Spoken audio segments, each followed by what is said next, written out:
Dinosaur নিয়ে তৈরি 5টি সিনেমার কথা জানবো। প্রথম নম্বরে রয়েছে জুরাসিক পার্ক। এই সিনেমায় বিজ্ঞানী হ্যামিল্টন ক্যাম্পবেল একটি আইল্যান্ডে ডাইনোসর পুনরুজ্জীবিত করে একটি থিম পার্ক তৈরি করেন। তবে দুর্ঘটনার কারণে ডাইনোসরগুলো পালিয়ে যায় এবং বিপদ সৃষ্টি করে। থ্রিল আর অ্যাকশনে পূর্ণ এই মুভি দর্শকদের ব্যাপকভাবে আকৃষ্ট করেছে, আর আপনাকেও দেখতে খুব ভালো লাগবে।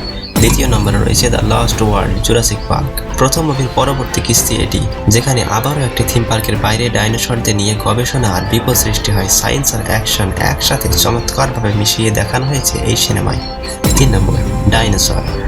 ডিজনি কর্তৃক নির্মিত এই অ্যানিমেটেড মুভি একটি ছোট ডাইনোসরের জীবন সংগ্রাম এবং বন্ধুত্বের কাহিনী উপস্থাপন করে, যখন একটি বৃহত্তর প্রাকৃতিক বিপর্যয়ের মোকাবিলা করে।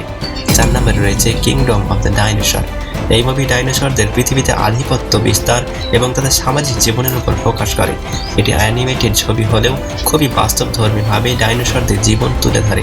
5 নম্বরে রয়েছে দ্য ডাইনোসর প্রজেক্ট, একটি ব্রিটিশ ফিল্ম স্টাইল মুভি যেখানে একটি দলের সদস্যরা আফ্রিকান জঙ্গলে ডাইনোসরদের সন্ধান করতে গিয়ে বিপদে পড়ে। এক্সপিডিশনটি দ্রুত একটি যাত্রায় পরিণত হয় যেখানে তারা আগ্রাসী ডাইনোসরদের মুখোমুখি হয়।